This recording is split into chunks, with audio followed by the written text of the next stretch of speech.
Hi, everybody. It's Dave and Olive. Thanks for joining us here at Book Blather. We try to have a little fun while we talk about the books we've read recently to help spread the joy of reading. We do sci-fi, horror, fantasy, but we also read a lot of other types of fiction and nonfiction as well. So today, we're talking about another book haul.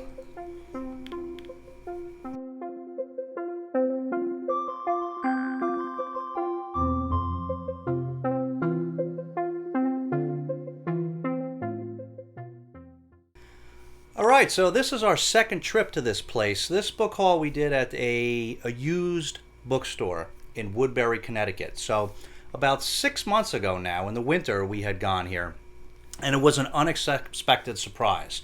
I had to take my daughter to a photo shoot up there, and there was nothing to do, like in Woodbury, other than to grab some pizza for lunch.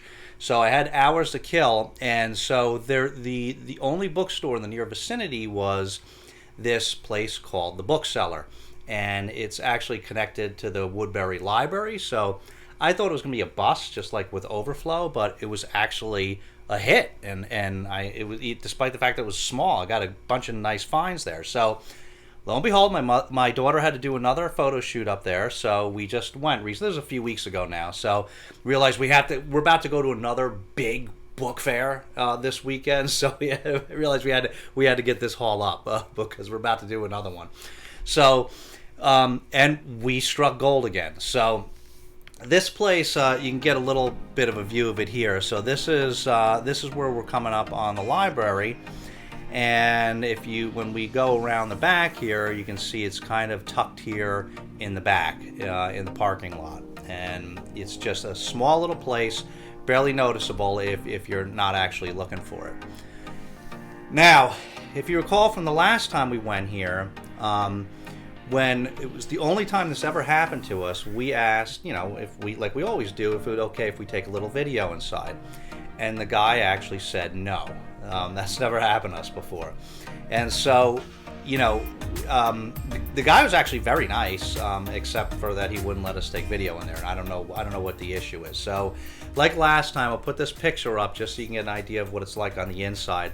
Very small, but they have a real lot packed in there and a lot of good quality stuff. They got some classics, but then it's not garbage. There's like a bunch of recent stuff from the last few years, new things, tons of it in good condition. So some from the library, but a lot from donations. And so once again, we struck gold in this place. So, and I walked in, the first thing I did was head over to the fantasy and science fiction section, which was just a tiny little section. And when I stepped up to it, I was like a kid in a candy shop. I couldn't believe it.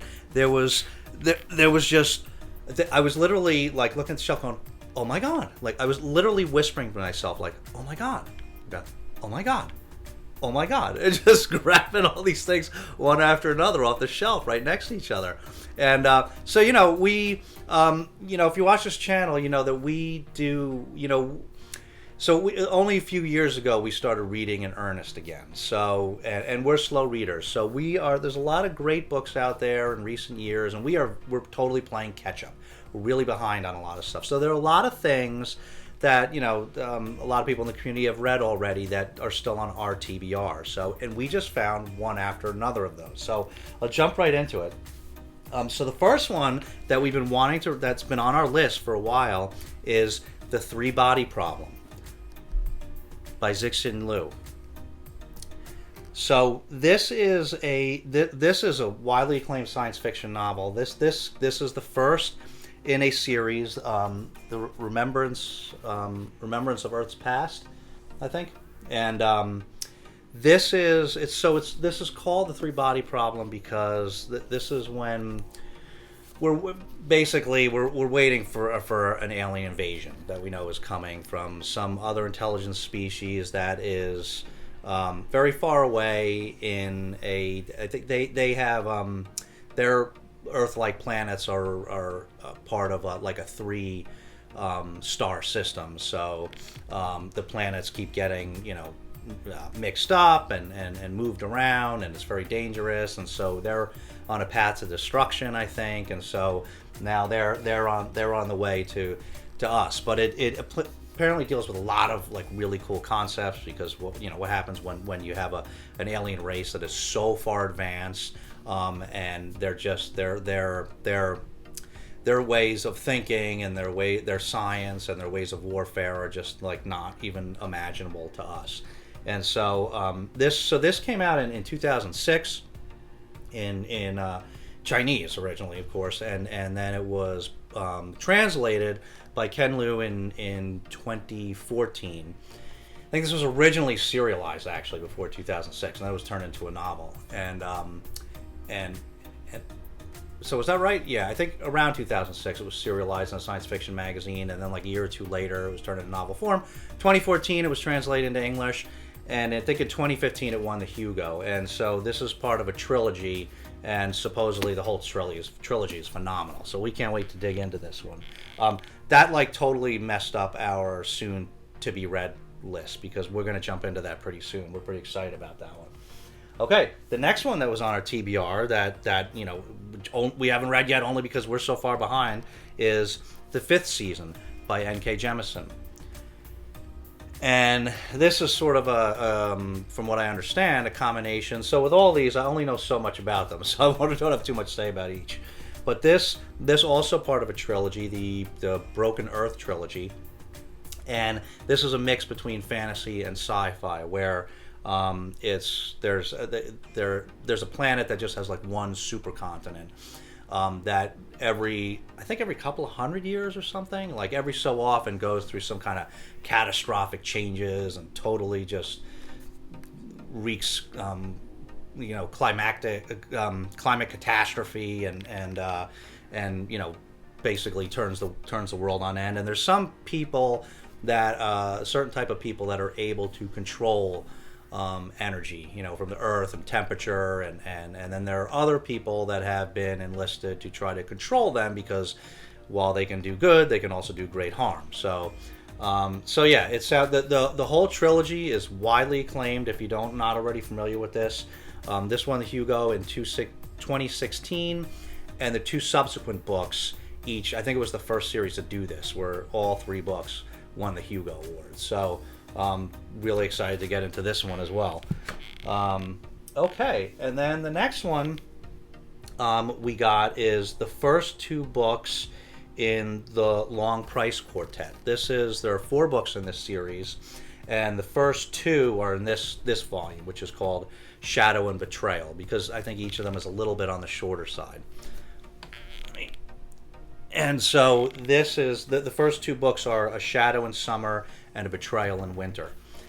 And so this is a fantasy story that I don't know too much about, but apparently there's a very strong empire called Galt, and there's some other cities, I guess, that are resisting their oppression, and those cities are kind of aided by these basically poet sorcerers who are able to control these like nearly godlike magical creatures, but it apparently has a lot to do with language, and how this magic system is very language based. I think both verbal but also gestures and things. And so it sounds like a very unique magic system, and it's got a lot of it's been getting a lot of good reception. We put this on our TBR because we heard Philip Chase, who's like the best fantasy channel out there. He really has enjoyed this and was recommending it. So so that's another one we were just stunned that we saw there. Okay, and then the next one is we picked up this Joe Abercrombie, Half a War. And I know basically nothing about this one.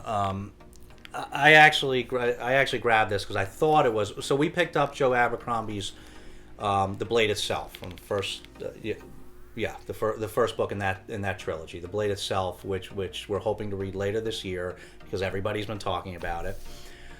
And so this I thought was a standalone when I saw it and picked it up, and it's actually not. It's the third book, I think, in the Shattered Sea trilogy. So it's a fantasy series. I don't know much about it, but if you do, let me know. The summary on the back doesn't tell you all that much, but let me know because like I said, this is a third book. So if you've read these, I don't hear anybody talking about these. So if you have, let me know in the comments if you think this series is worth reading and whether I should get the first two. Okay, so you need to pick me up.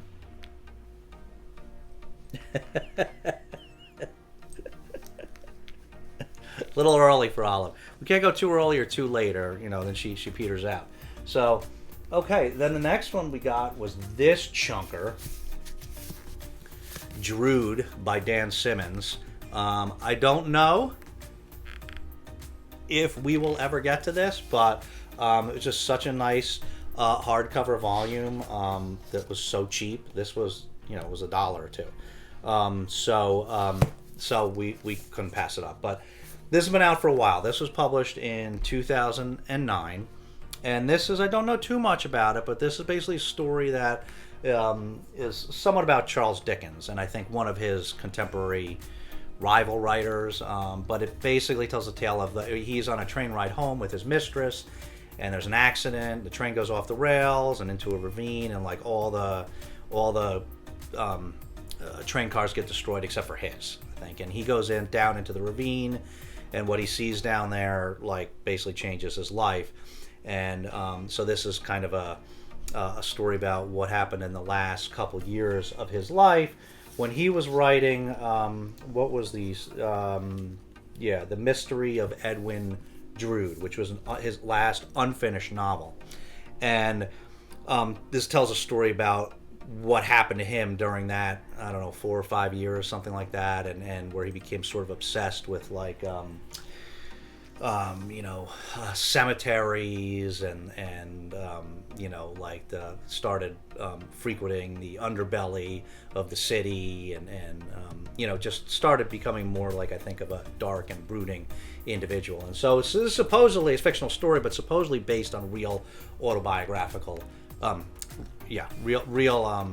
actual events. So so like I said, I don't know if we'll get to this because it is a chunker and our list is so long. But if you've read this and you highly recommend it, you think it's worth reading, let us know, and we'll maybe we'll put it on the extended TBR.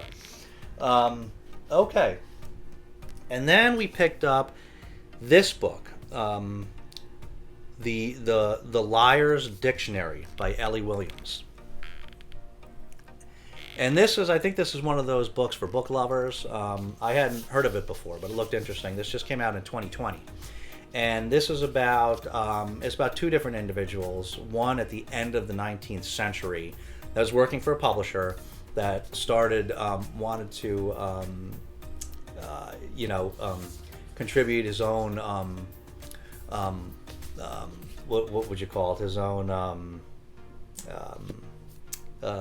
artistic, add his own artistic value to the. So he's working on this encyclopedic dictionary, and he wanted to add his own value to this book, and so he started inserting fictional entries, and then it goes to about 100 years later, where there's another character that she's been hired by the publishing company to go through and fix all these entries, locate and remove these entries. And so, but she's dealing with vitriol from like current day customers calling and complaining about modifications that are being made to different words, like the word marriage, let's say, based on current times. And so when she's dealing with that, and so it's kind of, I think it's a story about an interplay between these two individuals from 100 years, separated by 100 years, and explores issues of just identity and reliability and things like that. It sounded pretty cool. So like I said, we hadn't heard it before, but it sounded neat, so we picked it up. And then the last one was, we actually already talked about this because, like I said, we did this whole weeks ago, and so we actually already read this book, so I won't go too much into detail about it. This is The Room by Jonas Karlsson. This was published, I think, 2015-ish. Yeah, 2015. 2015.